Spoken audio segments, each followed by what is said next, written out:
Hola chiquillos, chiquillas. Esta clase va a tratar acerca de la fuerza y las leyes de Newton.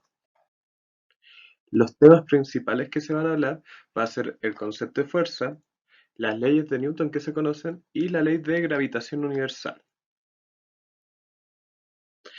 Pero antes de hablar de qué es la fuerza, es necesario entender algunos conceptos, principalmente dos de estos.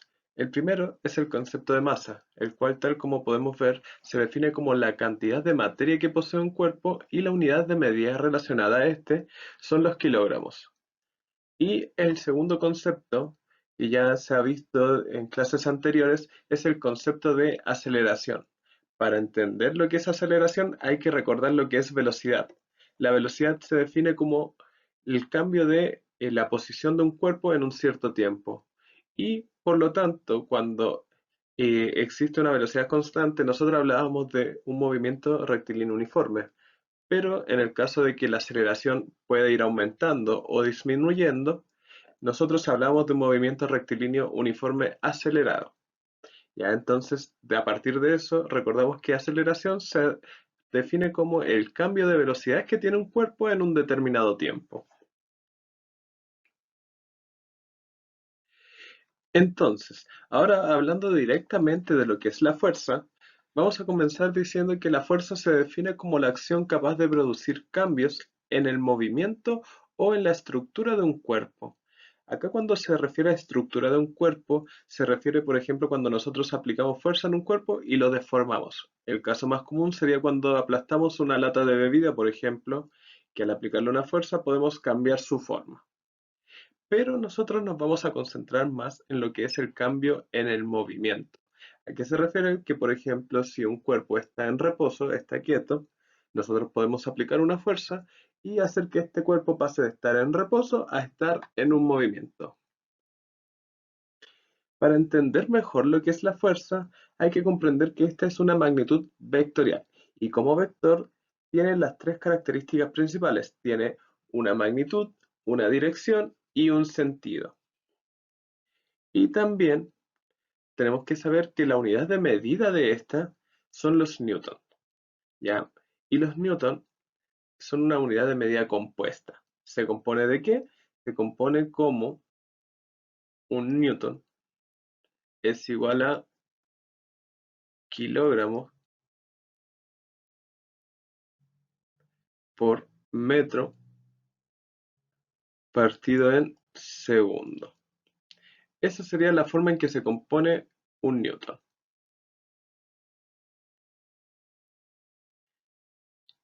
Y otra cosa importante de saber sobre la fuerza es que las fuerzas producen un cambio de velocidad. Y como ya lo vimos en la diapositiva anterior, cuando existe un cambio de velocidad, hablamos de que existe una aceleración. Por lo tanto, podemos decir que la fuerza, cuando se aplica, va a producir una aceleración en el cuerpo.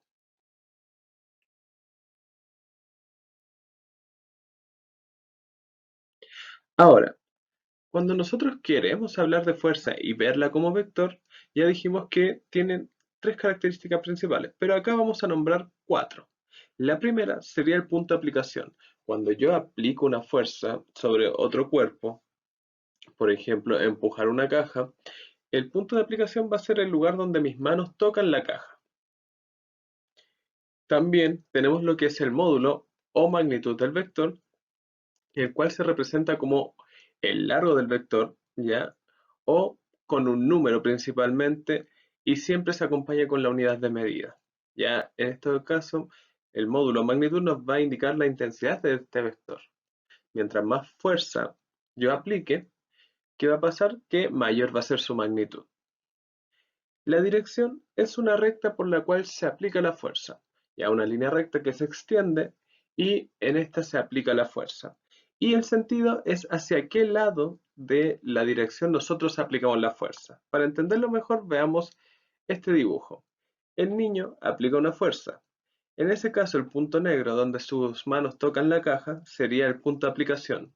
El largo de la flecha roja que nosotros podemos ver sería el módulo o la magnitud, que tal como les decía, mientras mayor sea la fuerza, mayor va a ser este módulo. Y la dirección sería la línea horizontal por la cual se está moviendo, Y en este caso el sentido sería que dentro de esa línea horizontal se mueve hacia la derecha. ¿Ya? Entonces el lado hacia el cual se mueve sería el sentido. Pero para entenderlo mejor y entender mejor el concepto de fuerza, nosotros tenemos que entender que la fuerza no está en los cuerpos. No es como que una persona pueda ser fuerte o tenga mucha fuerza, sino que principalmente la fuerza es una capacidad que tiene un cuerpo para ejercer. Ya los cuerpos no tienen una fuerza, sino que tienen la capacidad de ejercer una cierta fuerza. Entonces, si una persona es capaz de empujar un objeto muy grande, vamos a decir que no es que esa persona tenga mucha fuerza, sino que esa persona es capaz de ejercer mucha fuerza.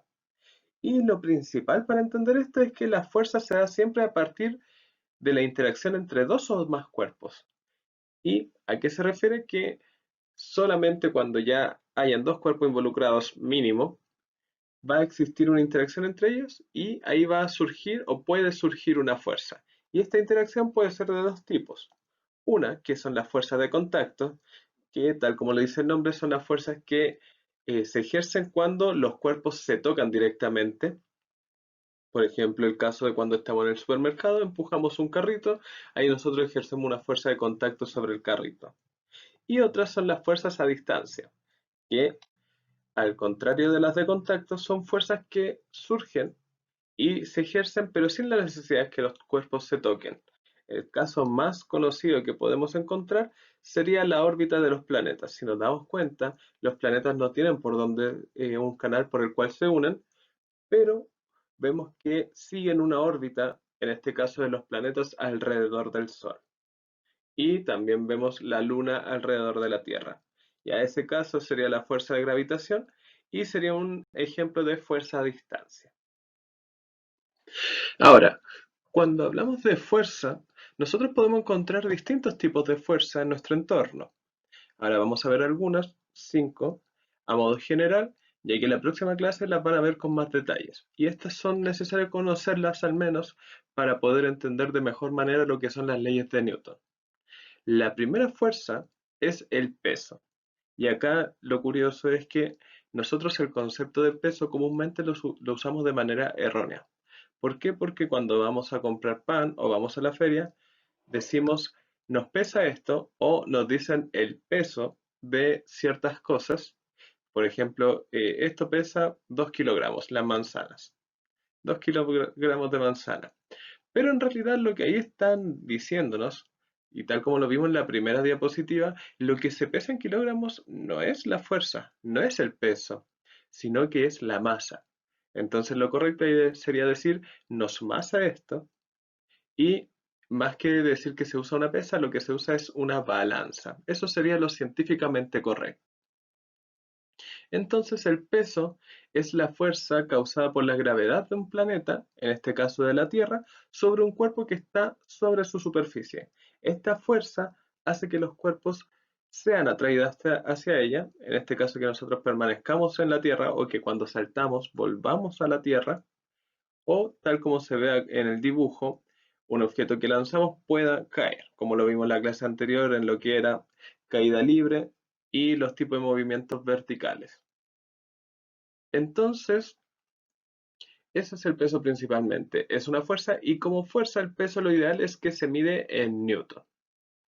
¿Ya? Otra fuerza que podemos encontrar es cuando un cuerpo se mueve sobre una superficie y esta superficie realiza una fuerza, mientras más rugosa sea, mientras menos lisa sea, ofrece una fuerza que se opone al movimiento del cuerpo sobre ella y esta fuerza se llama roce. Ya, entonces, la fuerza roce se produce al contacto de un cuerpo con una superficie cuando existe un movimiento y es una fuerza que se opone al movimiento. ¿Ya? O sea que si un cuerpo, tal como se ve en la imagen, se mueve a la izquierda, el roce va a ser hacia la derecha. Y por el contrario, si el cuerpo se mueve a la derecha, va a ser la fuerza roce hacia la izquierda. Luego tenemos la fuerza externa, que es una fuerza de contacto, como se especifica, y que siempre le aplica un cuerpo sobre otro. Ya en este caso podríamos decir que es una fuerza que no está presente y de un momento a otro logra estar presente, se realiza y se aplica sobre otro cuerpo. Es como si un tercero la aplicara sobre un cuerpo. En el caso, como vemos en el dibujo, sería si tenemos una pelota que está quieta en el piso, en ese caso, antes de interactuar con ella, existe sobre la pelota solamente la fuerza peso y la fuerza normal, que ya la vamos a ver al último, y cuando una persona le pega, ¿qué va a pasar? Que hay una fuerza externa. Nuestra patada sería una fuerza externa sobre la pelota. Luego, otra fuerza que lo mencionamos en la diapositiva anterior, que es la fuerza gravitatoria.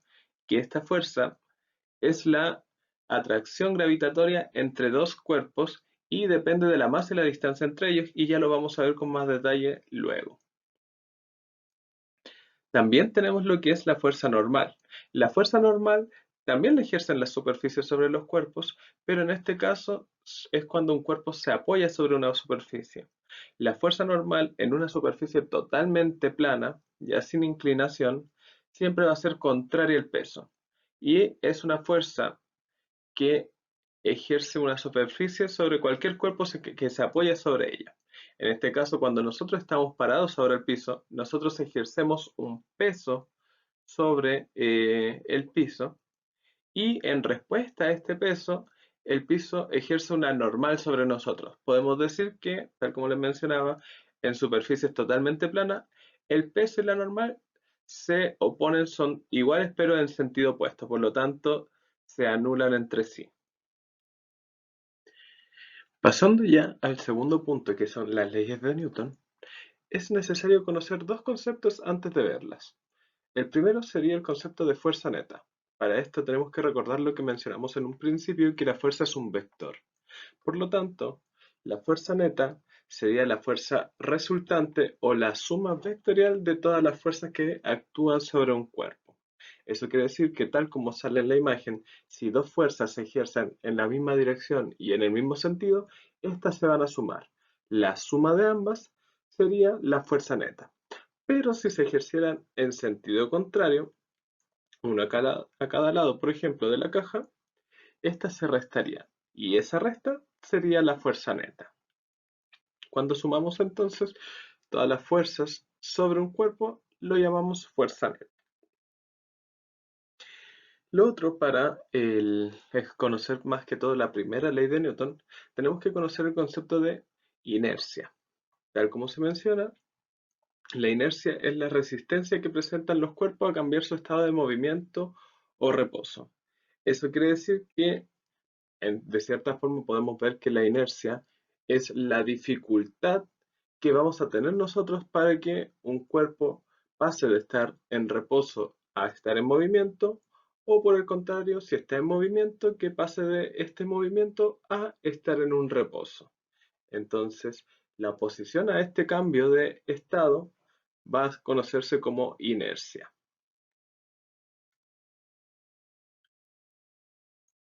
Ahora sí, Isaac Newton planteó tres principios con el fin de descubrir y estudiar el movimiento de los cuerpos. ¿Ya? Y esto todo en base a las fuerzas. Y estos principios fueron conocidos como las leyes de Newton. Primero vamos a ver estas tres leyes de forma general y luego se van a ver en detalle cada una con un respectivo ejemplo. La primera ley dice que todo cuerpo persevera en su estado de reposo o movimiento, a no ser que sea obligado a cambiar su estado por fuerzas impresas sobre él. O sea que un cuerpo va a estar en reposo o va a estar en un constante movimiento, a menos que una fuerza externa venga y haga que este estado de movimiento cambie, o sea, que pase del reposo al movimiento o que pase del movimiento rectilíneo uniforme a tener un movimiento acelerado.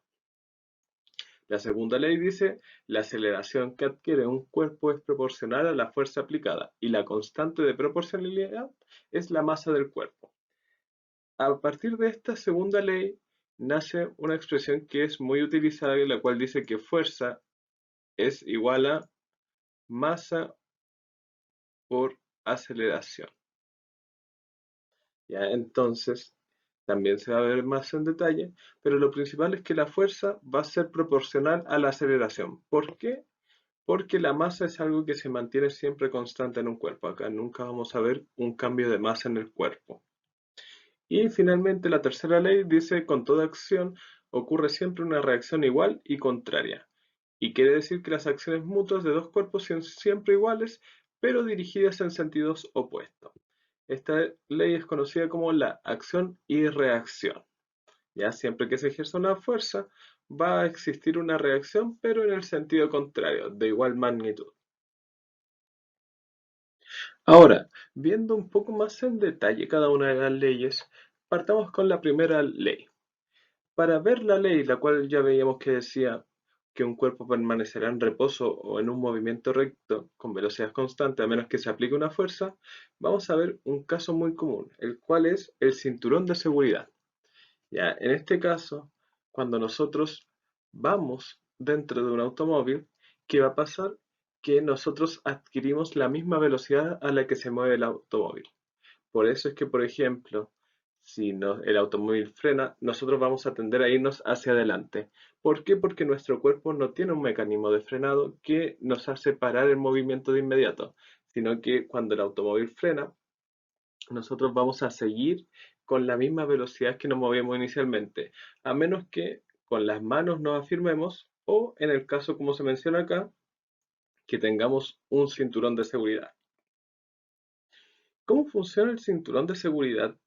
Principalmente, cuando el automóvil frena de manera muy brusca, nos evita que nosotros salgamos eyectados hacia adelante, como vemos en algunos accidentes cuando la gente no lleva cinturón de seguridad, que puede incluso salir eyectada por el parabrisas.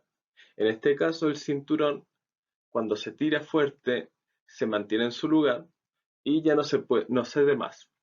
Entonces, ¿qué hace? Una vez que se mantiene firme, este cinturón se encarga de ejercer una fuerza sobre nosotros, y tal como dice ahí la primera ley, un cuerpo permanecerá en reposo o en movimiento recto con velocidad constante a menos que se aplique una fuerza externa.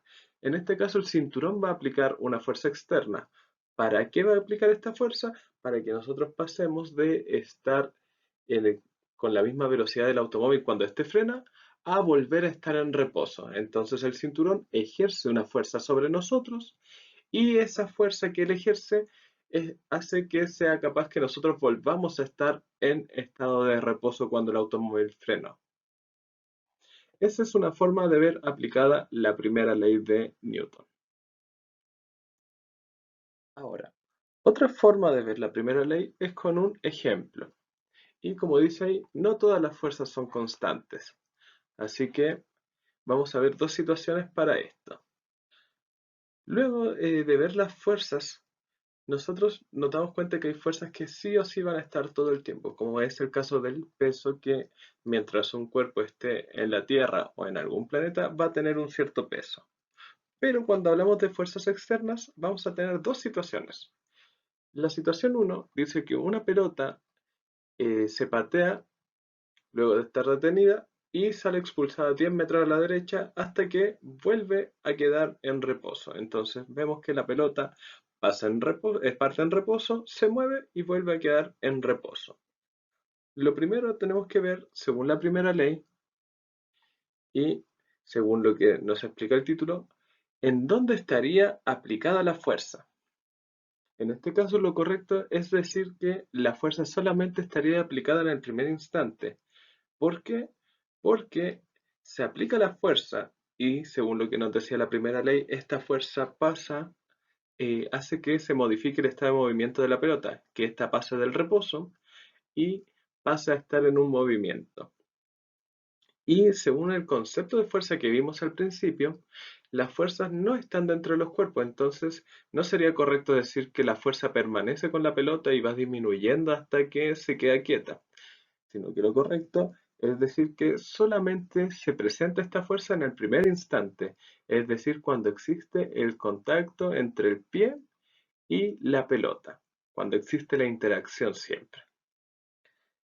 Entonces vemos que aplicando la primera ley, lo correcto sería mencionar eso, que la pelota pasa a estar en reposo y cuando se le aplica la fuerza, solo en ese instante se aplica esa fuerza y esa fuerza ayuda a que esta pelota cambie su estado de movimiento. Entonces, cambia su estado de movimiento y lo que hace que la pelota se siga moviendo es la inercia.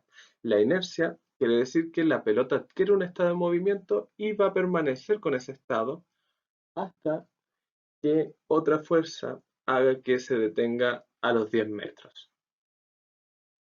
Entonces, en el primer caso, solamente tendríamos que poner la fuerza presente en la primera situación. Ahora, ya enfocándonos en otro concepto, en otra fuerza, y también siguiendo con lo que es la inercia, nosotros dijimos, en el primer instante se aplica una fuerza y esta cambia el estado de movimiento del cuerpo, ya que parte en reposo, se aplica la fuerza y la pelota pasa a estar en reposo a estar en un movimiento, pero luego se vuelve a quedar en reposo a los 10 metros. ¿Por qué se vuelve a quedar en reposo? Tal como dice la primera ley, la única forma que esta pelota vuelva a estar en reposo es que se aplique una fuerza sobre ella.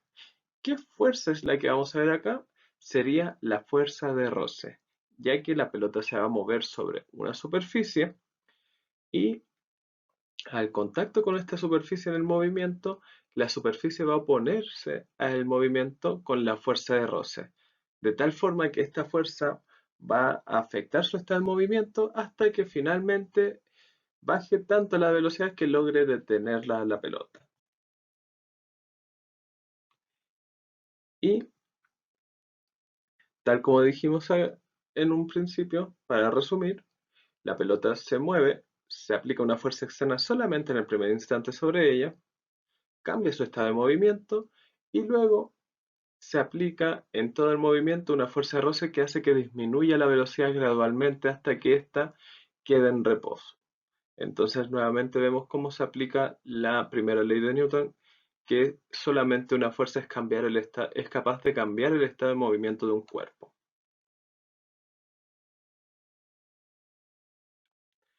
Otro caso, siguiendo con el título de No todas las fuerzas son constantes, sería si tenemos la situación 2. Una persona empuja una caja arrastrándola por un total de 10 metros a la derecha.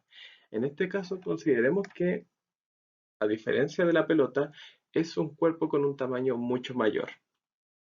Y tal como les dice el enunciado, tienen que empujar la caja y arrastrarla por los 10 metros. ¿Por qué? Porque al tener más masa, este cuerpo va a costar que se deslice por la superficie. Si nosotros empujamos una caja en la vida real, nos vamos a dar cuenta que no podemos solamente empujarla una vez y que ésta salga a 10 metros, a menos que estuviera en una superficie muy pulida.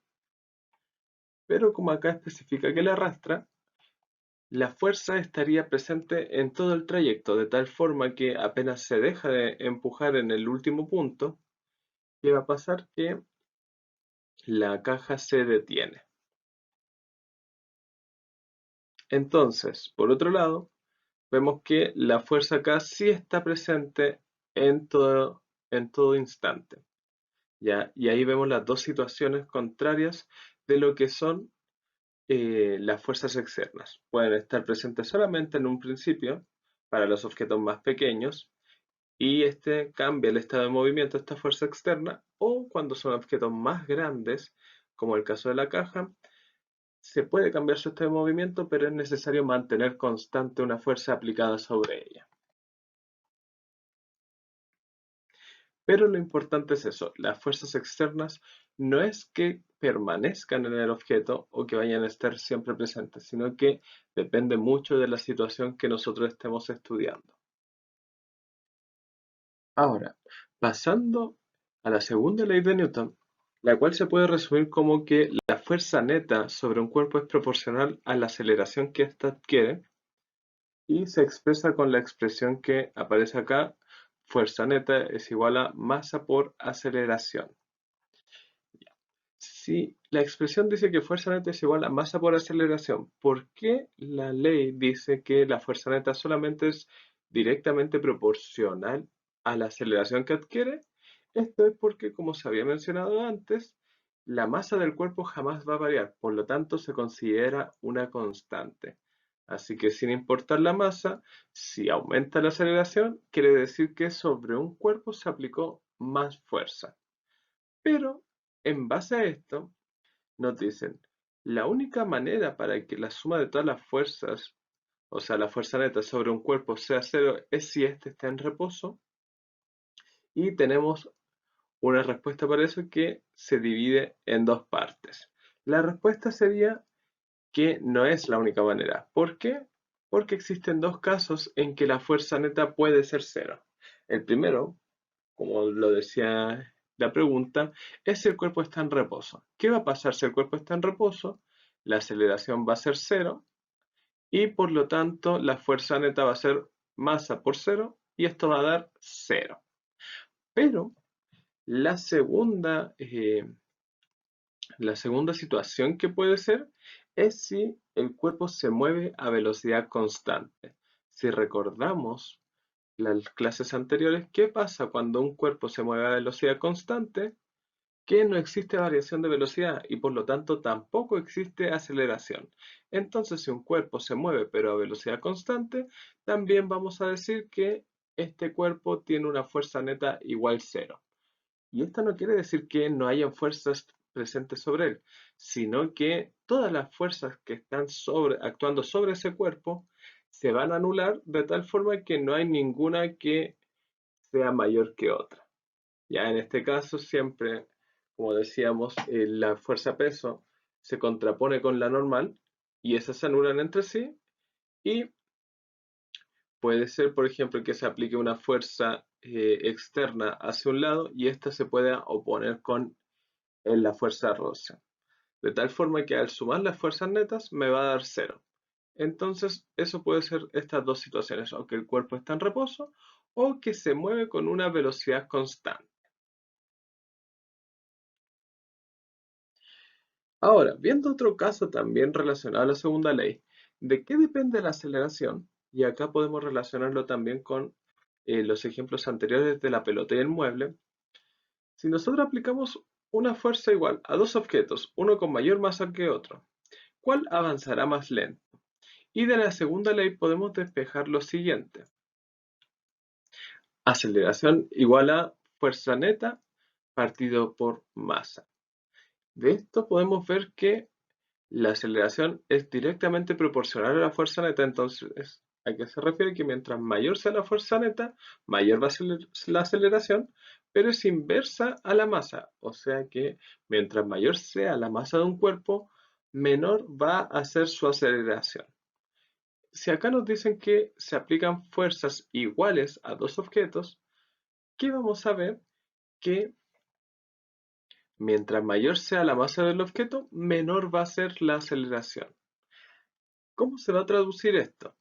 Que si nosotros aplicamos una misma fuerza sobre los dos cuerpos, en este caso el auto y la banca, como la banca tiene menor masa, esa fuerza va a causar una mayor aceleración.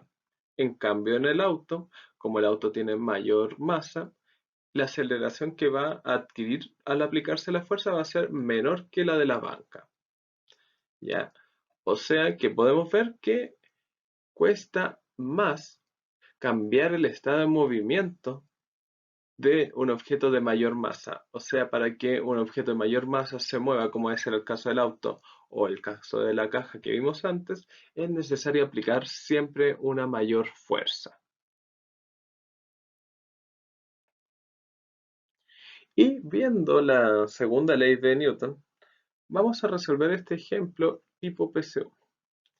Lo primero, vamos a ver un diagrama simple que tenemos el cuerpo y como está en una superficie horizontal, ya nos dice sobre una caja de 2 kilogramos apoyada sobre una superficie horizontal lisa, actúan dos fuerzas horizontales, tal como indica la figura.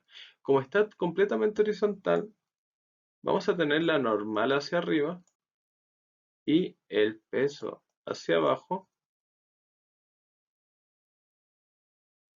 pero, tal como dijimos anteriormente, estas se van a anular entre sí, entonces no van a afectar el movimiento del cuerpo.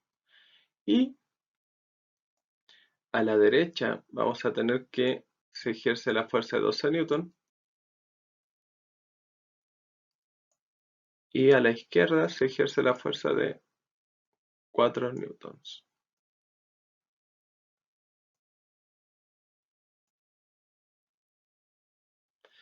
¿Y qué va a pasar acá? Que como las fuerzas que sí están afectando el movimiento de las cajas son las laterales, vamos a sumar estas fuerzas o restarlas en este caso porque se oponen de sentido. O sea que nosotros vamos a decir que tenemos 12 newtones a la derecha y 4 a la izquierda. Por lo tanto, vamos a saber que 12 menos 4 es igual a 8. ¿Y esto qué quiere decir? Que la fuerza que es aplicada sobre la caja son 8 newtons a la derecha, donde está la mayor fuerza anteriormente. Entonces, tiene una aceleración o sea, una fuerza de 8 newtons aplicada sobre ella. Y ahora lo que nos preguntan es la magnitud de la aceleración de la caja. A partir de la segunda ley de Newton, nos dice que la fuerza neta, o sea, 8 newtons, es igual a la aceleración por la masa. Y si de esto yo puedo despejar la aceleración, que ya lo vimos también antes, obtenemos que la aceleración es igual a la fuerza neta sobre la masa. Ya tenemos la masa, tenemos la fuerza neta, entonces sabemos que la aceleración es igual a 8 dividido en 2, y eso nos da que la aceleración es igual a 4 metros partido en segundo al cuadrado, que es la unidad de medida de la aceleración. Alternativa correcta, letra B. Esa sería la forma de hacer este ejercicio. Entonces, en este caso tenemos lo que es la ley de acción y reacción, que sería la tercera ley de Newton, la cual, como vimos anteriormente, nos dice que toda acción genera una reacción igual, pero en sentido opuesto. Un ejemplo que podríamos ver: si nosotros empujamos una silla, esta silla va a aplicar la misma fuerza, pero en el sentido contrario, sobre nosotros. Y lo más importante es que es en el mismo instante. O sea que no es como que yo ejerza primero la fuerza y después la silla la ejerce sobre mí, sino que es en el mismo momento que yo estoy ejerciendo la fuerza, la silla está ejerciendo la reacción sobre mí. Y por ejemplo, en el caso del niño que choca con la pared, vemos que este niño va caminando, choca contra la pared y al chocar ejerce una fuerza sobre la pared, ya una fuerza en un cierto sentido y una cierta dirección. Y en el mismo momento en que choca, la pared también ejerció una fuerza sobre el niño en la misma dirección que la primera, pero en sentido contrario. Entonces, ¿qué es lo principal? Que la reacción tiene también la misma magnitud y la misma dirección, o sea, la misma inclinación, pero tienen sentidos totalmente contrarios. Y la acción la ejerce el niño sobre la pared y la reacción la ejerce la pared sobre el niño. Esta fuerza de reacción podría decirse que es la explicación de por qué al niño le va a doler cuando choque contra la pared. ¿Por qué? Porque la fuerza de reacción es de igual magnitud que la que él ejerció al chocar, solo que la pared es un objeto inanimado y un objeto muy duro y muy grande, entonces ese es el dolor que siente él, sería por la reacción, por la fuerza de reacción. Tal como dice en el cuadro, en este caso el desafortunado niño, podemos decir que al momento de chocar contra la pared aplicará una fuerza sobre esta, pero en este mismo instante la muralla aplicará la misma fuerza sobre el niño en sentido contrario. Ahora, viendo ejercicio tipo PSU, nos dice respecto a la fuerza de acción y reacción, ¿cuál cuál de las siguientes proposiciones son correctas? Entonces nos dice: 1. La fuerza de reacción actúa primero, inmediatamente después actúa la reacción. En este caso, tenemos que fijarnos en dos palabras clave: actúa primero y luego que nos dice inmediatamente después. después. Entonces nos da un orden que primero aparece la acción y luego aparece la reacción. Pero tal como se explicaba antes, esto sería incorrecto. ¿Por qué? Porque la acción y la reacción aparecen en el mismo instante siempre. No es que una actúe primero y la otra actúe después, sino que en el mismo instante que se ejerce la acción, se está ejerciendo la reacción. ¿Ya? Pero siempre en cuerpos distintos. ¿Ya? Entonces, con eso respondemos también la pregunta 2. Acción y reacción siempre actúan sobre cuerpos distintos. Esto sería verdadero. ¿Por qué? Porque un cuerpo ejerce una acción sobre otro y el segundo cuerpo ejerce la reacción sobre el primero. Entonces siempre van a ser sobre cuerpos distintos. Y acción y reacción siempre actúan en distinta dirección. Esto va a ser incorrecto por la palabra dirección. Como nosotros vemos, la acción y reacción tienen la misma dirección porque siguen la misma línea, pero tienen sentidos opuestos. Entonces, si esta palabra hubiera sido sentido, hubiera sido correcta, pero como dice dirección, sería incorrecta. O sea que solamente es correcta la número 2. Pasando ya al tercer punto, que es la ley de gravitación universal, lo que tenemos que conocer es que esta también es una ley propuesta por Newton, la cual busca explicar una de las fuerzas que ya vimos anteriormente, la cual es la fuerza de gravitación. Esta fuerza hace o explica por qué un cuerpo logra orbitar alrededor de otro. Lo que dice la ley de gravitación es que la fuerza de atracción de dos cuerpos es proporcional al producto de sus masas e inversa al cuadrado de la distancia que los separa. Para entenderla mejor, podemos verla con un ejemplo. Tal como dice ahí, la fuerza gravitatoria que ejerce la Tierra sobre la Luna es de igual magnitud que la que ejerce la Luna sobre la Tierra. Y la respuesta a esto, basándonos en la tercera ley de Newton, sería que sí. ¿Por qué? Porque acá tenemos un par de acción y reacción. Tal como dice en el cuadro, la respuesta sería sí, porque la ley de gravitación establece que la fuerza es directamente proporcional al producto de las masas. ¿Ya? En este caso, ¿qué pasa? Que independiente de cuál sea el orden del producto, siempre el resultado va a ser de la misma manera. Para entenderlo mejor todo esto, vamos a verlo en mayor. Viendo un poco más en detalle la interacción entre la Luna y la Tierra, lo vamos a ver con este ejemplo. Nos preguntamos, ¿cuál es la interacción que hay entre la Tierra y la Luna? Entonces, tenemos que entender que estas se atraen por la fuerza, que es una fuerza de tipo gravitacional. Ya como lo explicamos, la fuerza gravitacional hace que eh, un cuerpo orbite alrededor de otro, como la Luna alrededor de la Tierra o la Tierra alrededor del Sol y todos los planetas del sistema solar.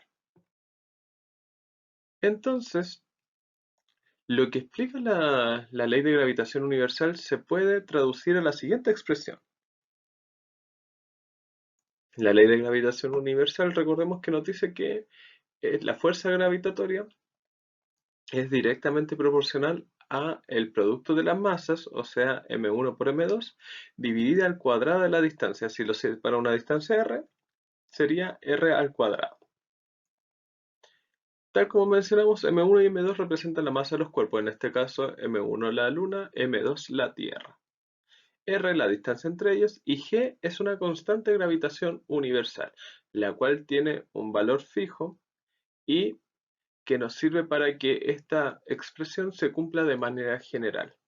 Antes de verlo en detalle, nos tendríamos que preguntar ¿por qué entonces es la Luna que orbita sobre la Tierra y no la Tierra alrededor de la Luna, si es que es la misma fuerza? Es porque se obedece también un orden según las masas. Siempre el cuerpo de menor masa va a orbitar alrededor de uno de mayor masa. Eso explica por qué la Luna orbita alrededor de la Tierra y por qué la Tierra es la que orbita alrededor del Sol y no pasa al revés. Ya entonces, lo importante es eso. Siempre el cuerpo de menor masa va a orbitar alrededor del de mayor y independiente de cómo cambiemos el orden, si calculamos la fuerza de la Luna sobre la Tierra o de la Tierra sobre la Luna, Esta va a ser la misma, ¿por qué? Porque para calcular la fuerza gravitatoria las masas se multiplican. Entonces no importa cuál pongamos primero y cuál pongamos después, siempre va a ser la misma. Ahora, para verlo como un ejemplo PSU, nos dice, la fuerza de atracción gravitacional inicial entre dos cuerpos M1 y M2 es F. Si ahora la distancia entre estos cuerpos disminuye a la mitad, la fuerza de atracción entre ellos es. Entonces nos dice que F es igual a G, la constante gravitacional, por M1 por M2 partido en R al cuadrado. Este va a ser la primera fuerza.